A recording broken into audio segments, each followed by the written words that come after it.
Journalist Mike Wallace once described Senator James Eastland of Mississippi as the voice of the white South when Senator Eastland appeared on his interview show in 1957. A civil rights bill was then pending in the U.S. Senate. Mr. Wallace talked with Senator Eastland about Southern opposition to racial integration.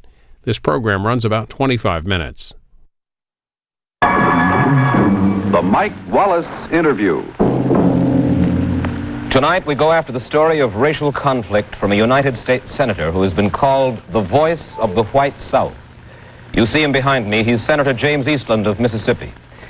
If you're curious to know what Senator Eastland thinks of the Ku Klux Klan, the law of the land, slavery, and segregation in the North, we'll go after those stories in just a moment. My guest's opinions are not necessarily mine. The stations are my sponsors, Philip Morris Incorporated. But whether you agree or disagree, we feel that none will deny the right of these views to be broadcast. And now to our story. Tonight, rather than explore the details of the civil rights bill now pending in the Senate, we're going after the story behind the South's opposition to the integration of the races. Senator James Eastland of Mississippi speaks for a vast part of the white South, which believes Negro and white should live in peace, but separately. Separate schools, separate restaurants, separate theaters, now and forever. Let's try to find out why. First of all, Senator, let me ask you this. I think the thing that is hard for some Northerners to understand is that Southern whites apparently have no objection to everyday contact with one kind of Negro. That is, the necessary contact with Negro handymen, maids, butlers, chauffeurs, and the like. Yet the white South doesn't want contact with Negroes as social equals in schools, theaters, restaurants, on buses, and the like. Now, what is the logic behind that? Mike, your premise is wrong. How so? Southern people believe in absolute economic equality between the races. And I think you will find that in the southern states, you find more Negro property owners, more professional men, more school teachers, and more business. Well, that's understandable. In fact, they have made more progress than they have in any other section of the country. Now, this doctrine of the separation of the races has been evolved over many years by both races. It's not something that one race has imposed upon another race. It's not a badge of inferiority or superiority. Well, you're talking about economic equality, No, Senator. What I'm talking about is social equality. Now, I'm getting to that. It's found throughout the years that you have more harmony and that the races can make more progress under a system of separate. It's coming from the white It side. might interest you to know this now. After the South was defeated, when the white people were disfranchised and could not vote, the first Reconstruction legislature of my state, controlled by members of the Negro race, passed 3 laws. 1, that there be segregation on trains and in public transportation. 2, that there be a separate school system. 3, they levied a poll tax. 4, they made it a felony for the races to intermarry and provided a life sentence in the penitentiary for one who crossed that line. In South Carolina, during Reconstruction... Well, wait just a second, if I may interrupt for just a moment here, Senator. The only thing is we have a good deal of material to cover, and I don't want to get bogged down on this one, but what I'm talking about... Now, let's take South Carolina. Well, now, Senator, They passed a poll tax, and they operated dual schools all over the South.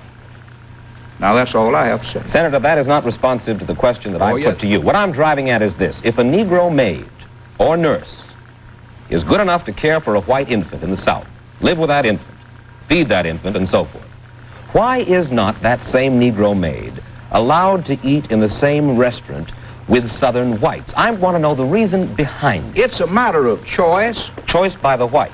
No, it's a matter of choice by both races. Are you suggesting I have just told you that a Reconstruction legislature composed principally of Negroes enacted our segregation statutes. Are you suggesting that the And Negro... I'm suggesting that the vast majority of the Negroes want their own schools, their own hospitals, their own churches, their own restaurants. Their own buses?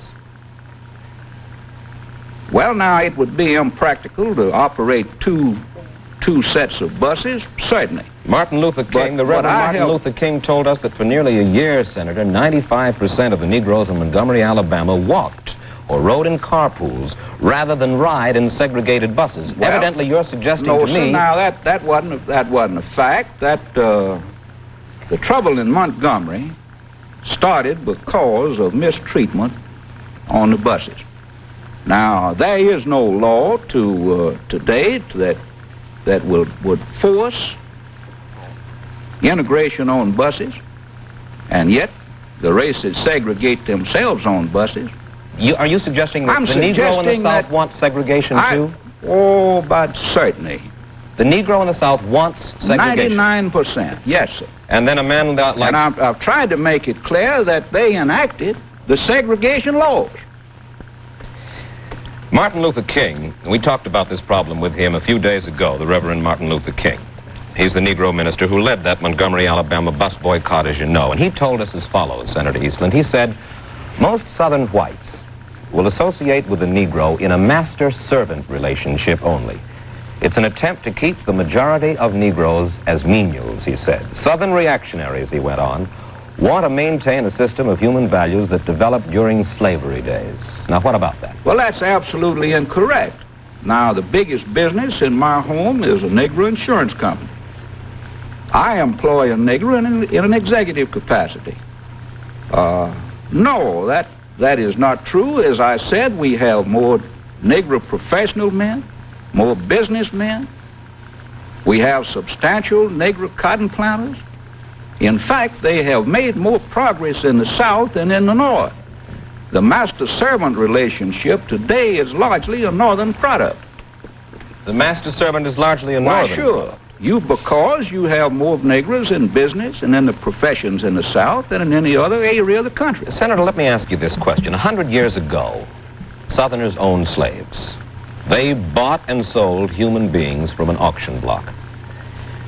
Do you think that those slave owners did something that was morally wrong?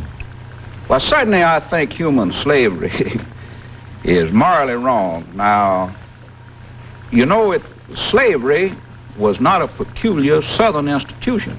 By no means. This whole country had slavery. And it's very interesting that when the Constitution of the United States was adopted, that the Southern delegates to that constitutional convention wanted to stop the slave trade immediately. And it was the delegates from New England who protested. And so they wrote into the Constitution of the United States that the American Congress could not stop the slave trade prior to December 31st, 1807. They did it over the protest of the Southern delegates to that convention who wanted to abolish it at that time. But I think that you'll agree that there were very few abolitionists in the South at the time of the war between the states. Well, I think the war between the states was caused by other reasons. Other reasons than the abolition of slavery? Why, certainly. Dare I ask you, when I say dare I ask you, I mean that we only have a half an hour tonight, and I wanted to get to some rather more pressing issues, so maybe I'd better forget about that, and we can take that up another time, Senator. All right. Now then, we've been talking momentarily about the race issue from a national viewpoint.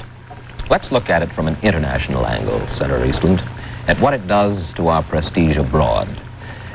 The official communist newspaper, the Soviet Union, Pravda, had this to say about Negro-white tensions in America back on September 10th, 1956. They said, how can one measure the bitter cup of humiliation and suffering from which the Negro people in the United States have been forced to drink at schools, in buses, and trains? Everywhere there are restrictions on Negroes imposed by the whites alone. And they went on to say, there is the much-praised democracy and freedom for you. It is this democracy which Washington, D.C. is trying to export. That's the quote.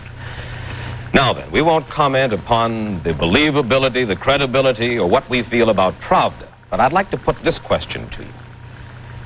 Here is propaganda sent around the world. How do you think that propaganda like that affects our relations with millions upon millions of colored persons in Africa and Asia, countries whose friendship we want and need?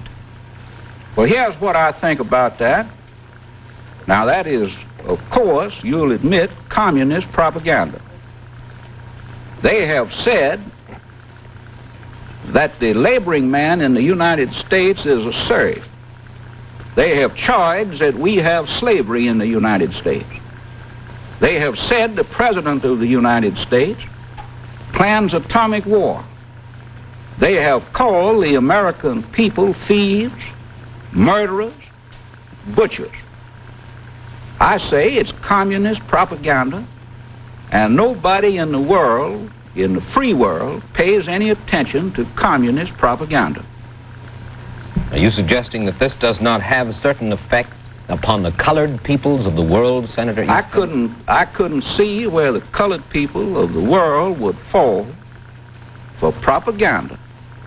False statements from the Soviet Union. And I'd like to call your attention to this fact. There are more segregated schools in the Soviet Union than in any country in the world. Now that I'd like to hear more about. There are more segregated schools. Segregation of what kinds? On racial lines. You mean colored peoples? They don't have colored people. Well, that's what I'm kind of curious. No, but they have Asiatics. You've certainly read the reports from people who have been in the Soviet Union on that point. There's no doubt about that. There are more segregated schools in the Soviet Union than in the United States, yes. They practice racial segregation in their schools, but that's not the point. The point is that that's propaganda against this country. Just the same propaganda as when they say that we are butchers and thieves and murderers. When you say propaganda, there is certainly more than an atom of truth in this. And if we want and need the friendship of the colored peoples of the world, will they not pick upon this and say, this is the way we treat our colored people in the United States? Well, to begin with, there's not an atom of truth in that statement. It's just communist propaganda. In other words, when they say... It couldn't affect any intelligent person. He'd spot it for what it is. Communist propaganda. All right, Senator. Falsehoods on the part of the Soviet Union. Let's come back here to the United States. You obviously oppose integration of Southern schools so vigorously. Not only because you feel it would be a bad thing, but because you feel, I understand, that it could never work properly. Is that not so? Well, I don't think it will work. You don't. In another southern area, Louisville, Kentucky, the superintendent of schools, Omar Carmichael, had this to say about integration in his city. He said, we expected desegregation to work, but it's worked beyond our fondest hope. Now, if it can work in southern Louisville, Kentucky, why can't it work in Mississippi? Well, to begin with, they have very little racial integration in Louisville, Kentucky.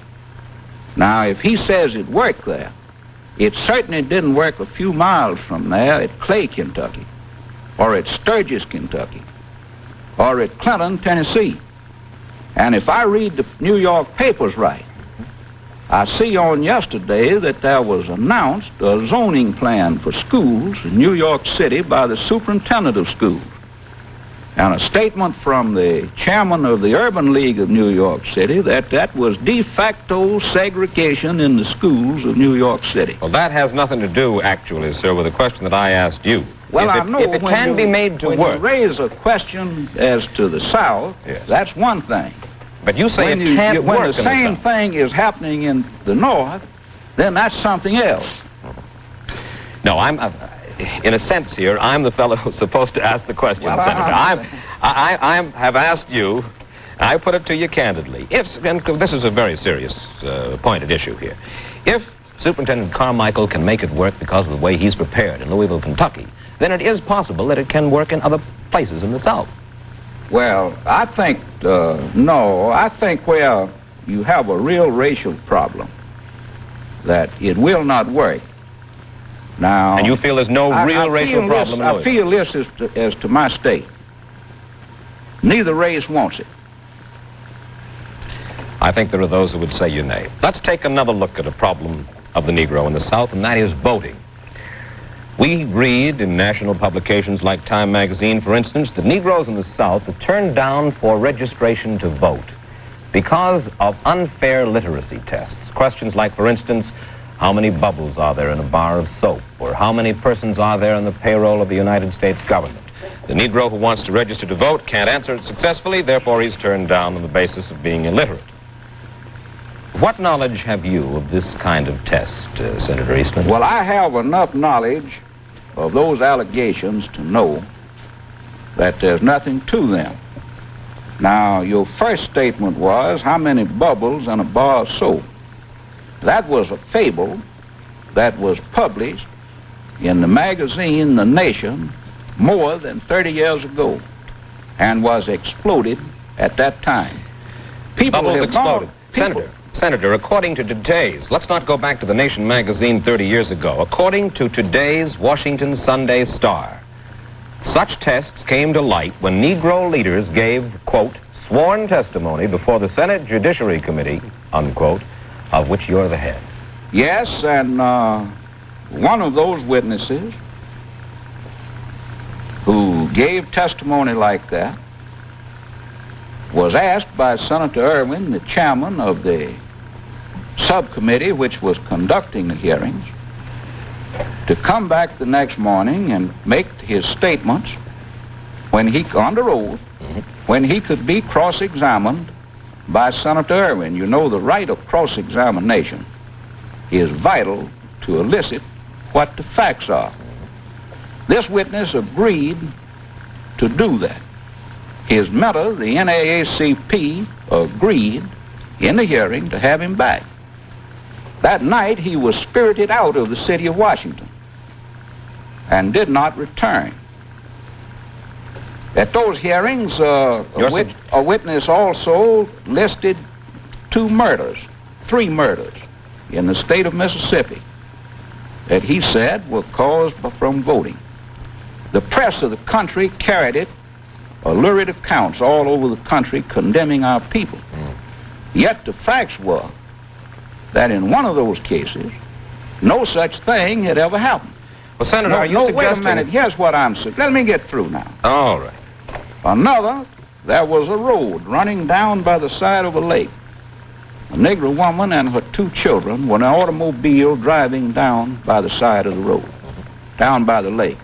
She lost control of her car and ran in. They went in and got her two children out, but weren't able to get her out. Now, that was charged as a murder in voting. Are you suggesting it's easy? Now, I'm going to tell you this. Let me just clean up one question. Now, let me just clean this up this way. All right. The leading Negro editor in my state, yes, in a front page editorial after that testimony, said that if they send somebody to Washington, they should send someone who would give the facts. All right, sir. You're trying to bring the facts to us tonight. Let me ask you... I'm saying that no such things have happened. Let me ask you this. Are you suggesting that your people down in the state of Mississippi encourage Negroes to register and vote? Well, we have no voting qualifications based on race. Well, under those circumstances... We have none at all, and anybody who's qualified can vote. Well, under those circumstances, how is it that only 4% of the qualified Negroes are registered to vote in your own state of Mississippi? Approximately 20,000 Negroes out of 500,000 of eligible age. Well, now, those statements are incorrect. We have over 20,000 Negroes who vote in the Democratic primary in the state of Mississippi. But we have many more than that, many thousands more than that who are registered. I think you'll agree that it's a very small let me get through now. Oh, no. Wait a minute now. They do not vote because they have a long history of republicanism. They are members of the Republican Party. And, of course, they cannot vote in the Democratic primary, which is the election in our state. The Republican Party doesn't even run candidates. As far as you're concerned, the state. As far as you're concerned, then, you would like to see every eligible Negro in Mississippi vote. I would like to see just what we have. 4%? And that is, well, that's not correct. And I have said that was an untrue statement. 4% vote. You said the 20,000 vote, and that's 4%. Well, I said in the Democratic primary. In the primary. But that we have many thousands who don't vote in the Democratic primary because they are Republicans. Then you'd like to see as many as possible vote. I would like to see is just what we have, that everyone who is qualified should vote. Qualified by reason of? Our qualifications that are written in the law that apply to all races alike. And you think that no tougher literacy test should be given, let's say, to a Negro than to a white, right? Well, no, not given. Well, all right, sir. I'd like a couple of opinions, sir, about the following. What is your opinion of the Ku Klux Klan? Well, Mike, I am against any organization which indulges, which promotes racial and religious prejudice, hatred, and bigotry. And you think the Klan does that? I do. Now, the only thing I know about the Klan is what I read. There's not a Ku Klux Klan chapter in the state of Mississippi. What is your opinion of John Casper and the Seaboard Citizens Council? Well, from what I read in the papers, the Seaboard Citizens Council is an anti-Semitic organization. And I am very strongly opposed to it. Now, as for Casper, I don't know Mr. Casper. I've never seen him. He's been sentenced to jail. He's got 2 sentences, and I'm not going to kick a man who's down, but I have no patience with his tactics. Senator, you say that segregation in the South is not a matter of prejudice or caprice, but a vital measure to protect the white race. No, to protect both races. To protect both races. In view of that, I'd like to know what you think the North should do about segregating the races. Well, what we are fighting for is a great principle, and that is for each state to handle its own domestic affairs. If the North wants segregation, the integration, it's their affair. If New York wants it, it's their affair. Under our system of government, the genius of the American system is controlled by the states, or the domestic affairs of the states. And we just want the right to handle it in our states for the best interest of all concerned. And the way it is handled is endorsed by 99% of the people of both races who live in peace and harmony. And we have more peace and harmony than any section of the country. We have less racial prejudice.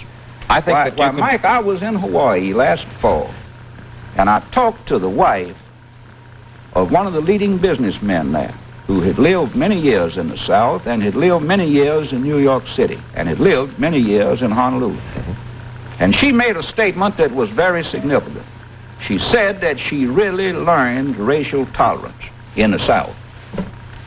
I think that you could do the country a great service, sir, by presenting documented facts to the effect that 99% of the people of both races, sir, want segregation in your state. Well, I don't think there's any doubt about that. It's Senator, very strange that we've never had a suit filed for school integration in the state. The NAACP has been unable to get people to sign bills of complaint or to authorize them to bring suits. They're satisfied. You know, that's a question of where every amateur is an expert and where experience counts for naught. We've worked out the system that is harmonious. I have just about a minute left, and I want to get 2 quick answers, if I can, from you. At the outset, we said that we didn't want to get involved with the details of the Civil Rights Bill pending. There's one question that I would like to ask, though, about this bill. If the South does not get what it wants in the way of modifications, I'm talking about Section 4 trials, will the South filibuster? Mike, I've been in the Senate for many years, and I've never engaged in a filibuster. The Southern senators have never filibustered. But We have shown already the grave faults in this bill through a campaign of education, and there will be a long campaign of public education. A long campaign of public education will Bring the facts to the people. might take as long as 2 or 3 weeks. They started, this was Reconstruction Bill number 2. This is Reconstruction Bill number 2? When it started, that's what it was. That is now pending before the Senate. One yes or no answer to this one, if you will, sir. Do you think, Senator, the day will come in your lifetime when we will see an integrated South? Yes or no? No. Thank you very much, Senator, for spending this time with us here in Washington. Senator James Eastland of Mississippi speaks for a vast part of the white South on the race issue. In the North, senators with equal conviction speak their minds. Somewhere between these two poles, a compromise